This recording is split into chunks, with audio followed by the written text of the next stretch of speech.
ప్రతి ఏడాది మార్చి 8న అంతర్జాతీయ మహిళా దినోత్సవం అని అందరికీ తెలుసు. ఇంతకీ మహిళా దినోత్సవం ఎలా పుట్టింది? అసలు మార్చి 8ని మహిళా దినోత్సవం ఎందుకు జరుపుకుంటామో మీకు తెలుసా?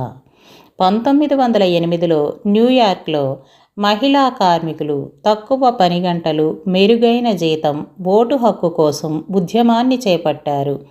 దీని ప్రభావంతో ఫిబ్రవరి చివరి ఆదివారం మహిళా దినోత్సవం జరుపుకోవాలని అమెరికన్ సోషలిస్ట్ పార్టీ 1909లో ప్రకటించింది. 1910లో కోపెన్హెగన్లో జరిగిన international conference of working women సదస్సులో అంతర్జాతీయంగా మహిళా దినోత్సవాన్ని నిర్వహించాలని మహిళా హక్కుల కార్యకర్త కార్లా జెట్కిన్ ప్రతిపాదించారు.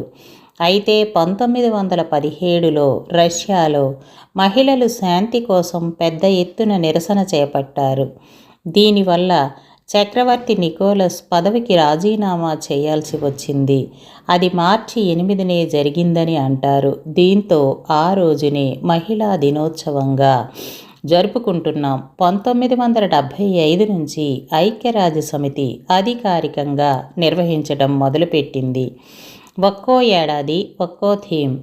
ఈ ఏడాది మహిళా దినోత్సవం థీమ్ ఆడవాళ్ళందరి హక్కులు, సమానత్వం, సాధికారత కోసం, for all women and girls rights, enquiry, equality, empowerment.